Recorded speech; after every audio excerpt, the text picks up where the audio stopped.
Esu humanitarinių mokslų daktaras Andrius Martinkus. Tęsime mūsų pamąstymus apie kintantį pasaulį ir apie Lietuvos valstybės, lietuvių tautos vietą šitame kintančiame pasaulyje. Dėkoju už jūsų rėmimą, už jūsų patiktukus, už jūsų komentarus, už tai, kad prenumeruojate. Kągi, prieš kelias dienas, prieš 3 dienas sukako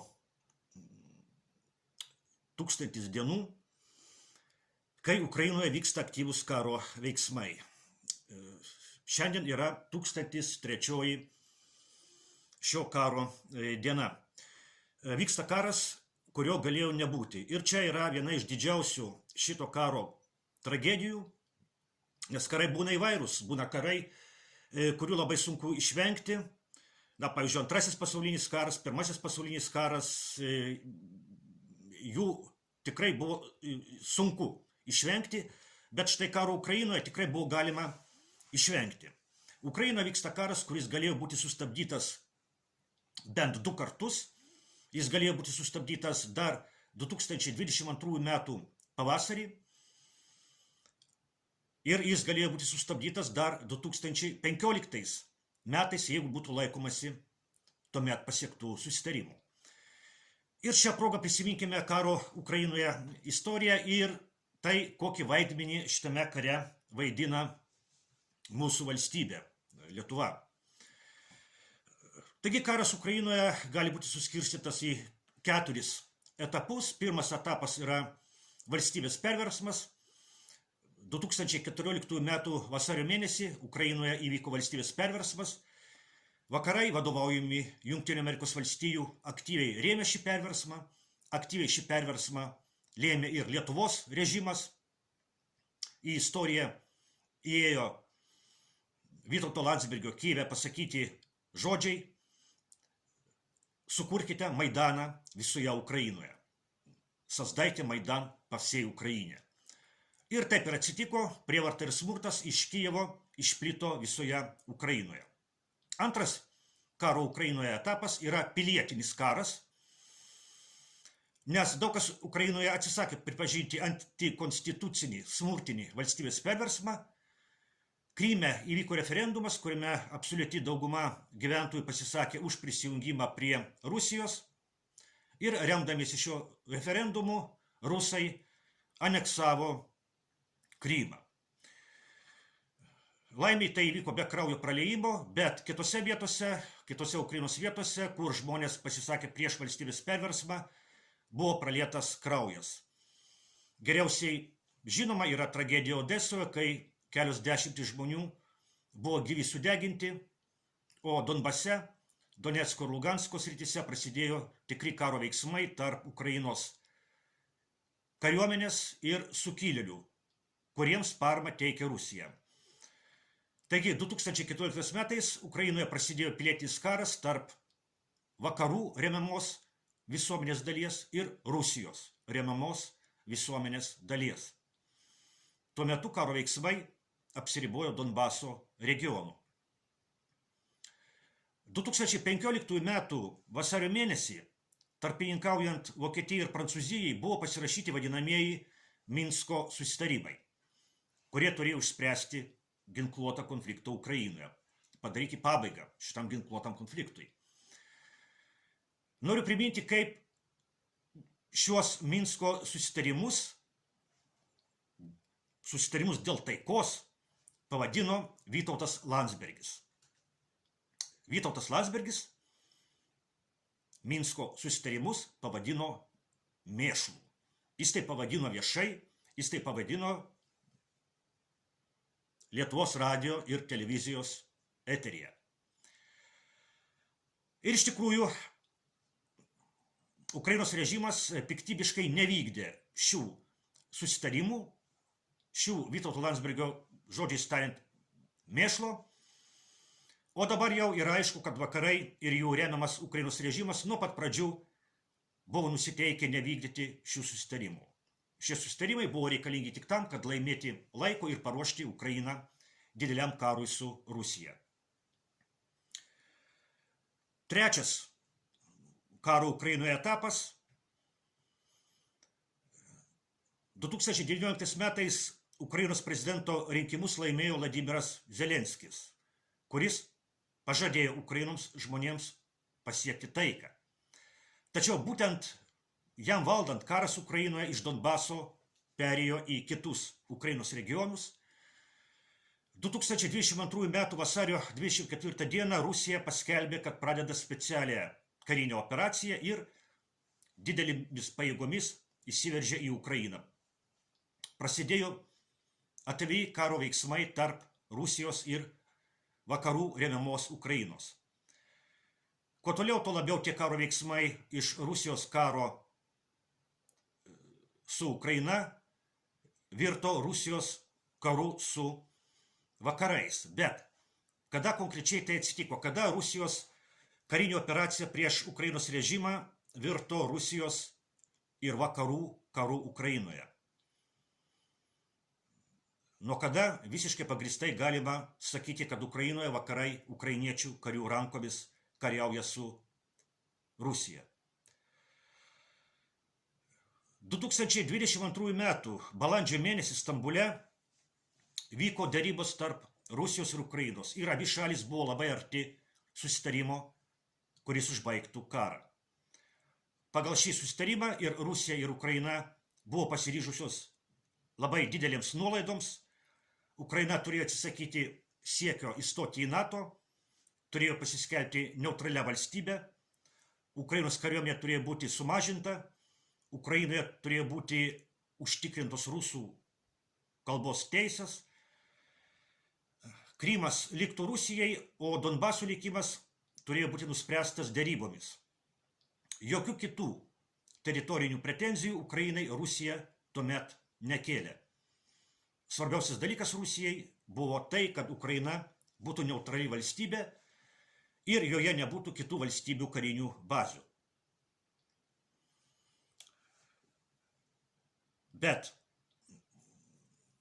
šitas Stambulo susitarimas tarp Ukrainos ir Rusijos įgyvendintas nebuvo. Kodėl? Todėl, kad įsikišo Jungtinės Amerikos valstijos ir Didžioji Britanija ir sužlugdė Stambulo susitarimus. Ir čia mes jau esame 4. karo Ukrainoje etape. Jungtinės valstijos ir Didžioji Britanija įtikino Ukrainos režimą, pirmiausia prezidentą Zelenskį, kad Ukraina gali laimėti šitą karą prieš Rusiją.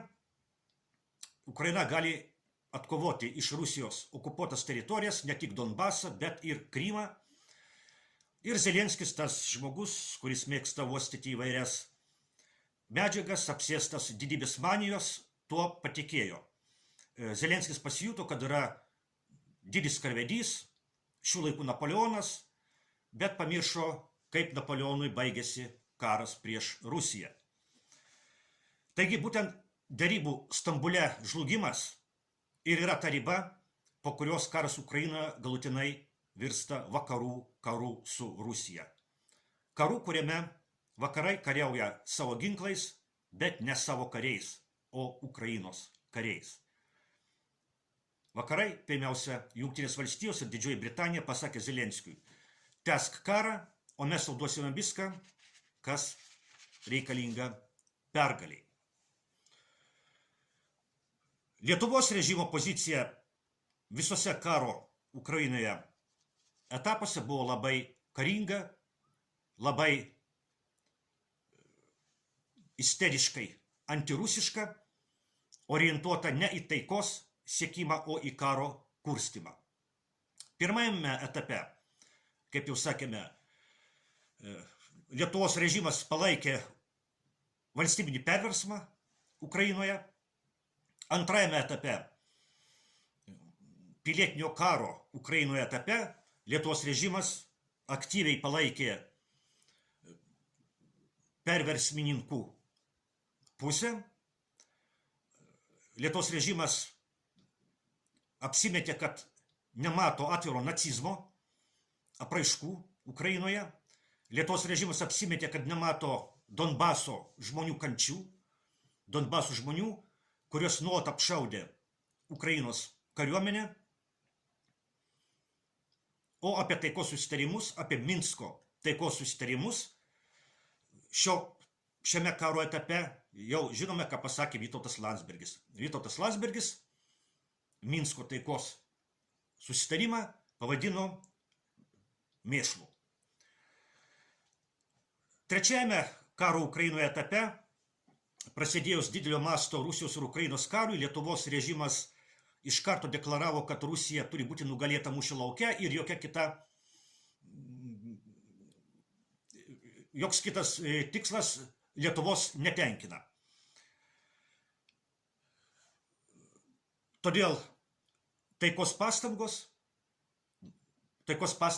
kurios vyko Stambule, jos irgi nebuvo Lietuvos režimo remiamos. Ir galiausiai prasidėjus jau vakarų karo su Rusija Ukrainoje, Lietuvos režimas toliau tęsė savo karingą rusofobinę užsienio ir vidaus politiką. Rusija buvo vadinama teroristinė valstybė, tiesa, jau seniai buvo pavadinta teroristinė valstybė. Grybauskaitė Rusiją pavadino teroristinė valstybė dar 2014 berods metais. Lietuvos viduje buvo kovojama su rusų kultūra, buvo naikinami paminklai tarybiniams kariams žuvusiems antrajame pasaulinėme kare. Ir tokia pozicija iš esmės išlieka ir dabar Lietuvoje. Lietuvos režimas išlieka toks pat isteriškai rusofobinis. Seimo rinkimų rezultatas dėja yra taikos ir karo požiūrių yra prastas. Seime nebus taikos šalininkų. Visos politinės jėgos, kurios pateko į Seimą, yra už karą. Kaip ten viduje galvoja vienas arba kitas Seimo narys, yra neįdomu. Svarbu yra tai, kad visos politinės jėgos, kurios pateko į dabartinį Seimą, yra globalios karo partijos filialas Lietuvoje. Tai yra, Lietuvos Seimas yra globalistų karo partijos filialas Lietuvoje. Lietuvos prezidentas Nausėda, kaip mažas vaikas gavęs saldainį arba kaip paauglys patyręs pirmus seksualinius malonumus, Nausėda džiaugiasi, kai Jungtinės valstijos leidžia smūgiuoti savo raketomis į Rusijos teritorijos gilumą. Tai reiškia, kad Lietuvos režimas toliau palaiko karo kurstymą Ukrainoje. Tai reiškia, kad prisimenant Vytauto Landsbergio žodžius, Lietuvos režimas ir toliau karo užbaigimo pastangas Ukrainoje, taikos siekimo pastangas Ukrainoje laikys mėšlų. O karo kvapas, matyt, yra malonus Lietuvos režimui. Tik reikia nepamiršti, kad tas karas vyksta labai netoli Lietuvos. O už viską istorijoje reikės atsakyti. Ir už karo kurstymą taip pat reikės atsakyti vienu arba kitu būdu. Kaip tai įvyks, pagyvensim, pamatysim. O kol kas ačiū už dėmesį ir iki kitų susitikimų.